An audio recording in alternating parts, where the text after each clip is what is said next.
Yo, wait. Make sure you stream Valorant, not your screen, so that I can get audio.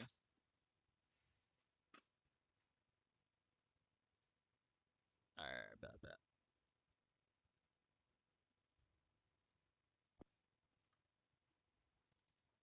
Did that work? Yeah. Perfect. Alright, sweet.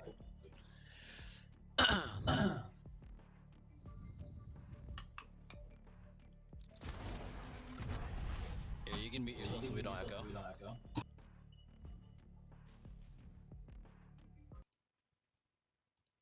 y'all tapped. Pog.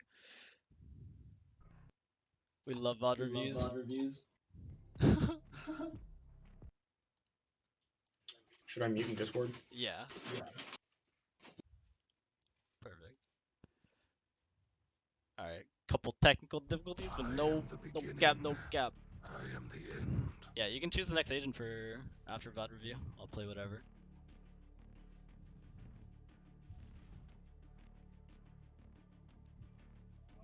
It'd be funny if you could choose the agent for the VOD review for the player that I'm VOD reviewing. That'd be scary, because I'm pretty sure people below gold, like, they definitely have their like couple characters that they can play, you know? And if you deviate from those characters, oh no, could be bad.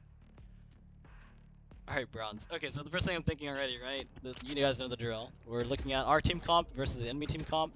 So he's playing Omen. So they have a very flash heavy comp, and they have a Sage, they have a Raze. Enemy team comp has a more generic double Sentinel. So I don't know. It's actually kind of tough because in a team setting, you would think, you know, we want to work at default because they have all these like Sentinels and stuff. But they have like a very aggressive like let's just flash them and go in sort of thing, right? Especially since they don't have like the counter Cypher or not Sage, Killjoy to like hold map space. They just have the Sage, so they probably should just rush stuff. And I think in bronze, generally speaking, that is how you do it anyways. So whatever. So first thing I noticed, he bought Ghost, double teleport. So that was a good jump feed. That was fine to clear that corner. Yeah, a little bit. But like he should definitely be buying blind, right? Blind and then just probably shields. That's generally speaking more effective on Omen. Because blind here is like extremely strong. Now if he wants to get his team to the site, right, he has to decide that he wants to start smoking. So that's fine, perfect. You get a heaven smoke. I think he might have missed it. And then he should be getting the garden smoke. So no garden smoke is unfortunate, but he does clear that angle. See, so that's the thing. I don't know if the garden smoke would have saved him there, right? We didn't have a field of view to see whether the Omen popped out and then killed him, or if he was just there, like, outside the smoke the whole time. But it definitely... Oh, what happened? Oh. Uh-oh. Uh-oh. Oh, no. Yo, can you restart the stream? It bugged.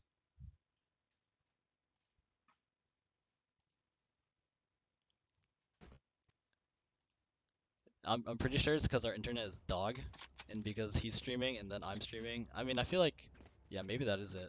Anyways, but yeah, so if he smokes there, there's a higher probability chance in which he stays alive, right? And so he ends up killing the Jet. So it's good that he cleared the corner. But then he has a higher likelihood of actually getting out. So same thing here. The order in which he's doing this is incorrect. So he should be smoking garden side, which is right here, and then also smoking heaven and then flashing. So the Sage kind of put this wall here to like counteract that. Nothing much to say about that play there though. That's just like Frenzy. I mean, Frenzy at long range doing that shit is not that great. I'm smurfing in bronze. Pog. Yo, bronze is a wild world. Let me tell you. You see some shit there.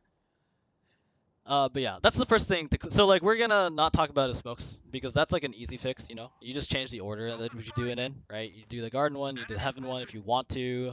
You flash gen, and then you go. So we'll focus more on like the positioning and like the gunplay now because he's probably gonna keep doing the smoke stuff. But in general, like, so the idea of smokes, right, is like it's supposed to isolate your fights as much as possible so you can take 1v1s. So like if you ever have a hard idea of like, understanding where to place your smokes, you just think like, okay, where can I place the smoke so that I can make sure that my team can isolate fights? And like, you know, because the map is so large and there's a lot of different angles that people can take, there's certain choke points that smokes make sense to place in, right? So if they're going B side, then market CT are generally the smokes that you want to place, because those are going to isolate. Like when you come out of the choke of B main, you're going to isolate your fights to stairs and like lane, rather than like, you know, having to fight market and CT and lane and stair at the same time. It just minimizes the place the enemy can peek from. Cover going out. So another small thing, right, is like you want to make your smokes flush. So flush means that this smoke, so it's billowing out, right? So the enemy has space to come out of it and sit in it, come out of wherever they want. Flush means that it's aligned to this doorway so that they can't come out of the smoke without coming out of the choke. So the smoke that he gave them allows the jet to kind of maneuver and like come out of the choke. When the idea of the smoke is to keep the enemies in the choke point, and if they do come out, then you can punch them because they're coming out of one angle. So, anyways, I don't know. Everyone died. I think the raise lurk worked. I didn't hate his position earlier. Actually, I think his position earlier was actually quite fine. Him looking at B main doesn't accomplish anything because he knows that the Sage is there. So if the Sage is there, then when she dies, then he can turn his attention on B main. But I like the earlier angle he's holding. I thought that was fine. Honestly, I don't have a lot of Spectre experience, but from this range, ADS Spectre actually makes sense. His raise is getting shot at, so you should try to support that. Oh no. Okay, we recovered.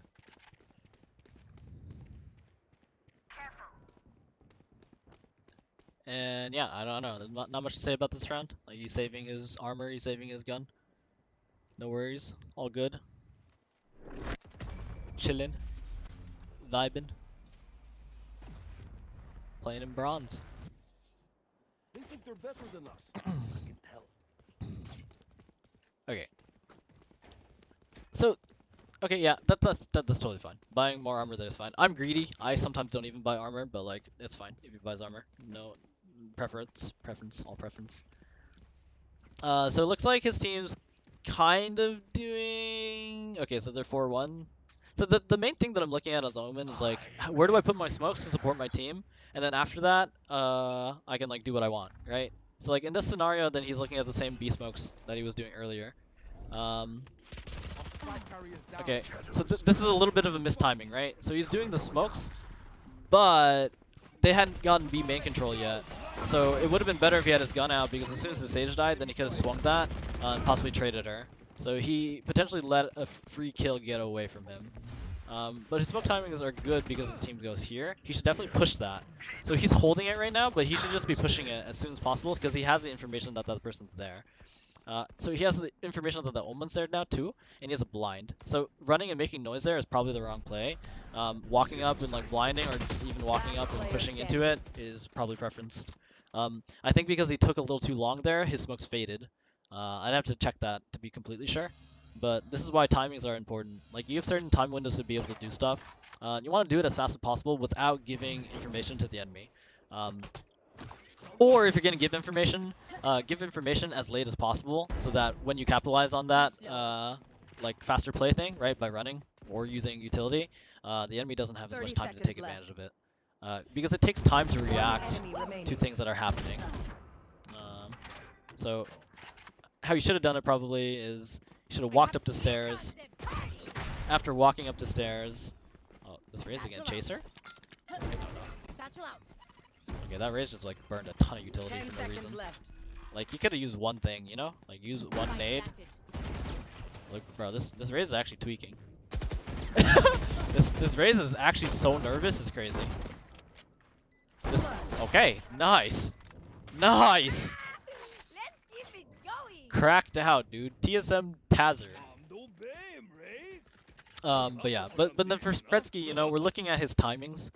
And like if you have information that an enemy is there, like you want to take advantage of that as soon as possible, especially since the enemy knows that you're there too, right? So you have your utility like flash and go, or if you don't like that, then you can maneuver a little bit, but I think holding that scenario is definitely too passive when you're playing offense. And you know like the rest of your team is doing stuff around the map, then you can support them and maybe frag out and prevent their deaths. Alright, so he peeks this, totally fine. He doesn't see anything, so he should decide what he wants to do next, totally fine. Counters the smoke. So he's probably not going to push that. Yep, totally fine. So at this point, he should be thinking like, okay, I should get in a position to give my team a little bit more mid space. So I'm looking at a mid smoke. Yep, and there are 2 people mid. So that smoke actually is not terrible for the Phoenix, so I don't hate it, but I think a mid smoke would have been stronger, especially since the Raze was there too. So these smokes come out, they're doing an A take. They didn't clear that right corner, the cubby, so that could have gone bad. Breaks his trip, didn't clear left corner either, also could have been bad. And now he's on site, so totally fine. He should push Gen, right? Pushes Gen. Now, okay, this flash is definitely not good because he hasn't necessarily cleared site. Like, to me, I'm nervous because there could be someone hell. Gets the kill there, perfect. Pushing is a little greedy, but it's fine. Like, it's actually fine. This position's actually pretty good. One enemy remaining. Gets the kill there, no worries. All good. Backs off. So in general, even though like not everything there was optimal, especially not clearing all the different angles, right? Like, I don't know. If there's anyone in any of the angles that he didn't clear, like that push ends. But because there wasn't anyone in like a quote-unquote bad angle or like a angle he didn't check, like he ended up getting some value. And like his smoke utility was fine there. Like he actually did smoke in pretty good timing and for the right places for his teammates. And then pushing heaven, like yeah, that was fine. You know, he holds the angle, gets a kill off that, gets into the next angle, gets another kill. So it's not terrible. We'll see what happens this round. So he gets information that there's a person there. Now he decides how. He has to decide if he wants to take this fight, and he should because they're on eco and his teammates just dropped 2 guns there. So it actually makes a lot of sense to push this. So he sees 2 there. The jump there is definitely not warranted. Jumping there is just gonna cause you to not be able to shoot for the moment that you're in the air. So if you're gonna tank the boombot damage, then just tank it and swing and try to get the next kill. Or ideally, right, because you're in a 3v5 scenario, it's actually important to conserve your life and HP. So I think it makes actually a lot of sense to respect the utility that's coming at you and just shoot the boombot. You can still swing after killing the boombot if you're fast enough. So that to me is just like a little bit of mechanics.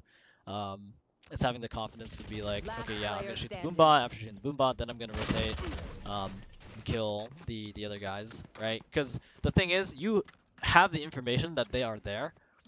And so, because you have the information, you can take advantage of it for at least, you know, another couple seconds. Like, it's like the opportunity is going to be maybe gone if the enemy team plays faster. But like playing in bronze, like I don't think the enemy team is going to be like that fast, you know? Like they react to the information and make decisions about their positioning slower than better players. And so if he's just a little bit faster, right, he breaks the boombot and comes out and swings, he probably still is able to end up getting a kill or 2. In addition to like his initial one. And hopefully he doesn't tank the boombot damage, right? Which is quite a bit of damage to tank. So, I don't think this should have worked, but fine. So that's also fine. Good trigger discipline. He knows the next one's there. He takes his flash out, perfect, flashes, peeks it, and he gets a 3rd. So, oh, almost 4. So honestly, all in all, a good play. Maybe he could have smoked for his team before going, right? That could have made it a little easier if there was anyone on site. But ultimately, that was fine. I am surprised that the Raze on the enemy team didn't realize that the Omen was TPing there. I think that, in and of itself, is probably something that should be evaluated against better players. But if it works in this elo, then fine. Nothing lost.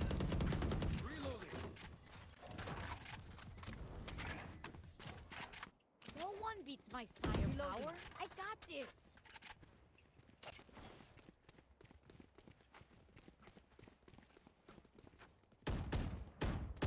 You gotta get your kills somehow. Reloading.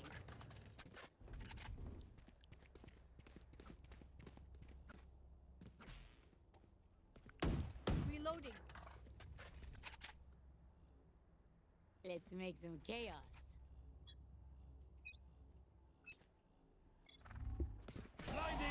Okay, flash around the corner to prevent any deagle cheese. Don't know about that smoke.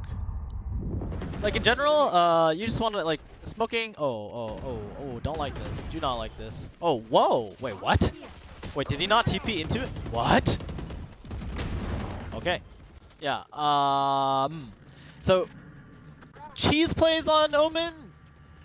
there are definitely some nice plays that you can make if you don't want to be like a team Omen. And you want to be like a more flex ninja. You want to like flex on them and do your thing. But I think the right way to use your smokes in order to like win gunfights is not necessarily TPing to them.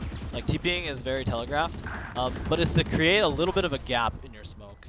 I think those are actually the best smokes to place. So like if you're conscious of your smoke placements, you put a smoke that to the enemy appears like it's giving space in a certain way, but then there's a little gap in it, and that you hold that gap, and if the enemy appears in it, you just shoot them in the head and you kill them.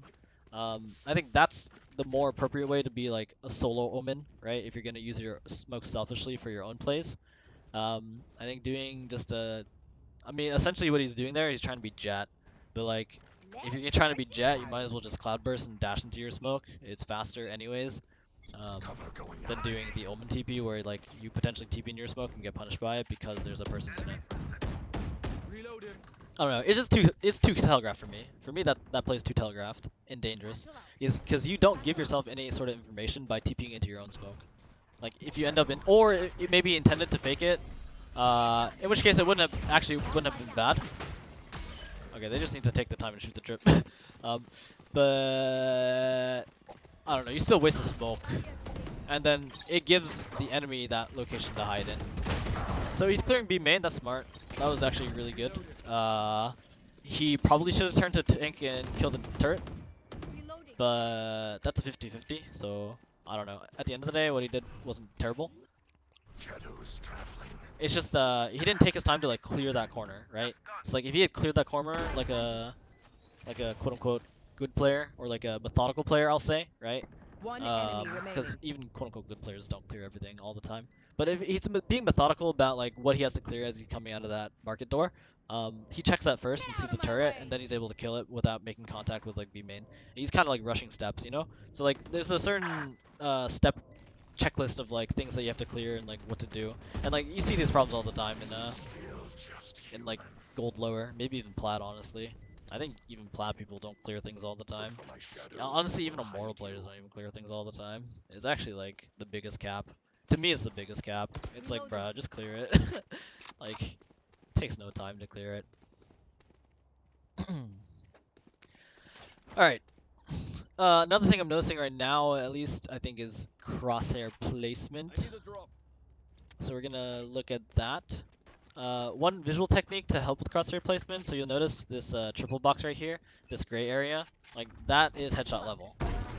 And there are certain markers around the map that kind of denote that. So like aligning to that box there is like headshot level. This, you see the little line on this arch, I'm pretty sure that's headshot level. This box right here is headshot level. So there's certain lines around the map that kind of help with aligning your crosshair for headshot. It's definitely not perfect because elevation changes that, right? But in general, if you align to like the kind of indents you see around the map, it's not terrible. So right now, you know, his crosshair is definitely not anywhere close to like an indent or like a high enough location. So this is body shotting territory right now. Flash pushing, I don't hate it. I think it's fine. He didn't commit to it, and he sees the person there, so he should fight him. So that fight was actually really dangerous because against a better player, right, that better player will swing out and just one-tap him in the face. That Cypher, for some reason, decided is the right reason to walk. So after he makes contact like that, like, you want to maintain your mobility. And also, he didn't align to head, right? So he ended up body shotting. I mean, this is a problem I have too. But you want to keep your mobility. Because if you make contact with a person like that and you stay in the exact same position, it's very likely that they can come out and just pre-fire you and you're dead. You don't have time to react to that. It's just the nature of the game. Like, if someone pre-fires like that, you don't have time to react. So a little bit of jiggling, a little bit of movement, maybe even picking a different location. Like, I think all those things are good. Because you retain the information that he has to come out of that choke, but you take a slightly different angle so that you don't just get bodied. This I don't like, the running into walking, because you've already given the enemy information that you're on cat. You either commit to running or you commit to walking, I think. Same thing here, like he's on a good lurk, right? But he's running and then walking, then running, then walking. Like against good players, you're already telegraphing what you're doing, so it's not gonna help. So in that instance there, I think he's like, he doesn't get shot like that if he's just walking the whole time. Like, he has a better lurk, and yeah, he probably ends up killing the Cypher for free because the Cypher's not ready for it. But the Cypher's ready for it because he's doing this walk running thing where he's giving audio cues and then cutting it, thinking that the audio cue is like now One gone so that enemy they don't know. remaining. But audio radius is pretty big, and you can see it like when you're running around the map how big it is. Your duty is not So in over. other words, commit to either walking or running. Pick one of the two. If you're running, you're deciding that it's more important to get to the location you want to get to, and then prepare your crosshair for like whatever fight you're gonna take. If you're walking, then obviously you're valuing the fact that you're cutting audio up until the moment that you're going to start doing stuff. Last round before the switch. Either spend all your money or give it to me. Good cause either way. Good calls either way.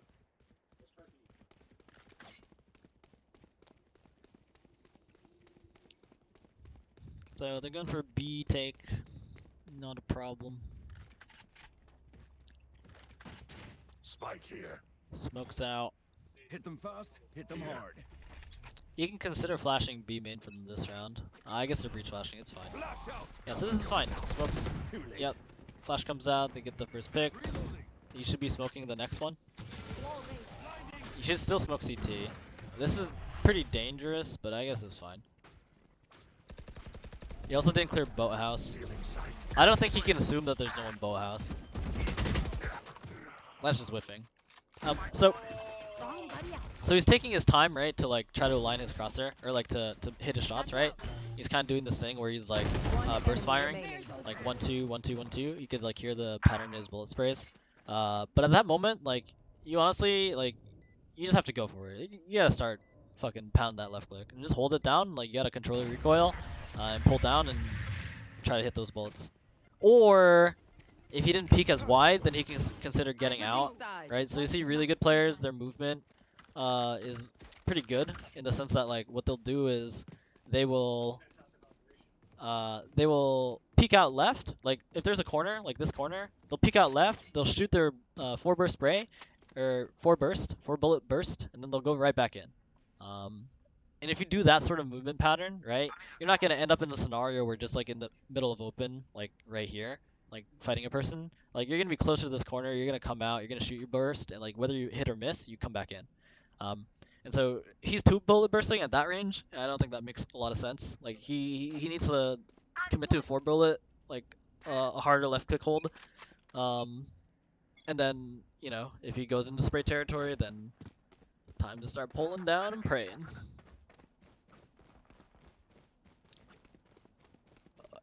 Aya, gu o o, mula la boo.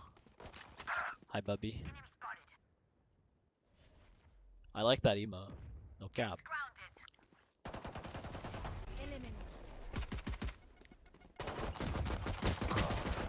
One enemy remaining. So you can definitely tell like his crosshair placement right now is like not that great. Like he's shooting people's toes. Jump peeking that. I mean, I guess it was just because the round ended, but and then also his pathing, right? He like fell off of the bucket doorway into the bottom of mid. Like and again, you want to try to prevent those scenarios in which you're in the air and you can't do anything because you literally can't shoot. And if he just goes to the back here and then comes down the stair side, like he has time to keep his crosshair on that main side, and he can shoot at any moment. Like he's not in a position in which he can't shoot, which is scary. I will say who? Who say owl?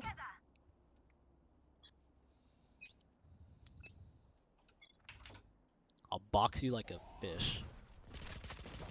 You should, yeah, okay. I don't know why the enemy Omen smoked. Wait, I'm so confused. Why did the enemy Omen smoke that? I was gonna say like he should be smoking that B main because the breach made contact.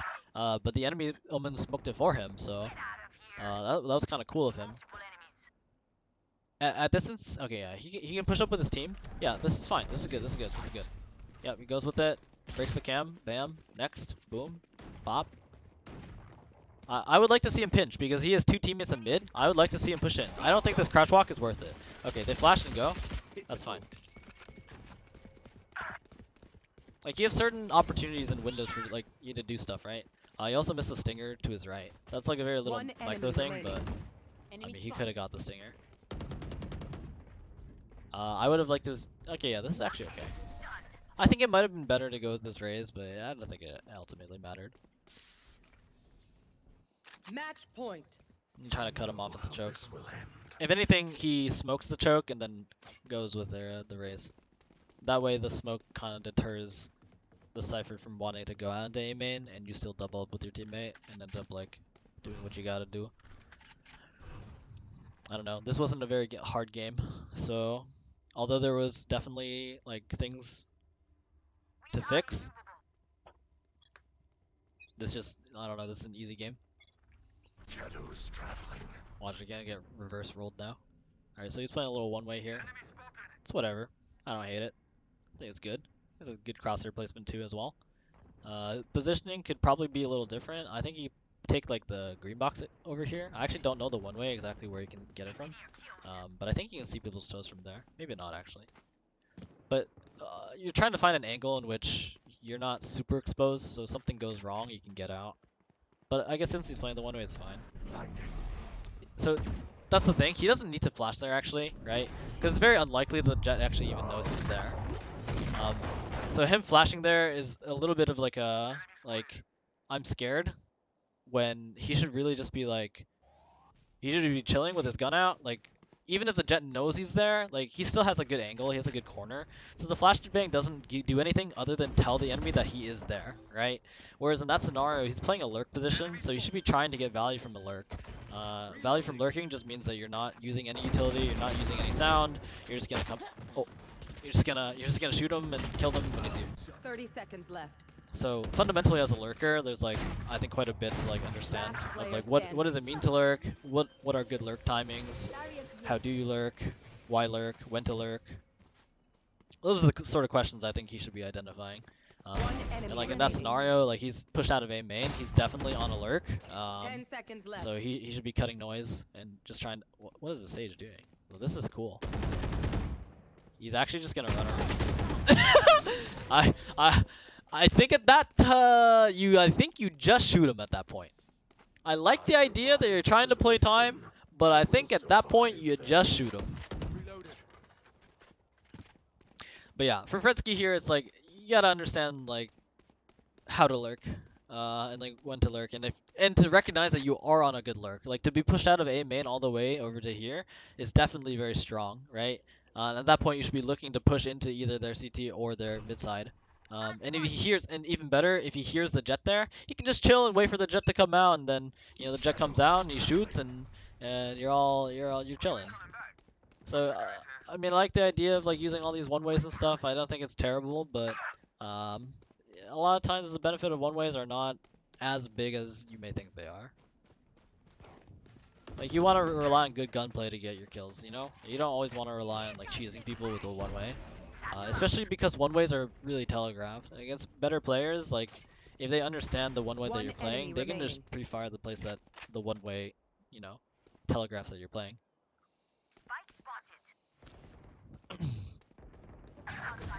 Alright, well that was probably the freest dub I've ever seen. That was a little too easy.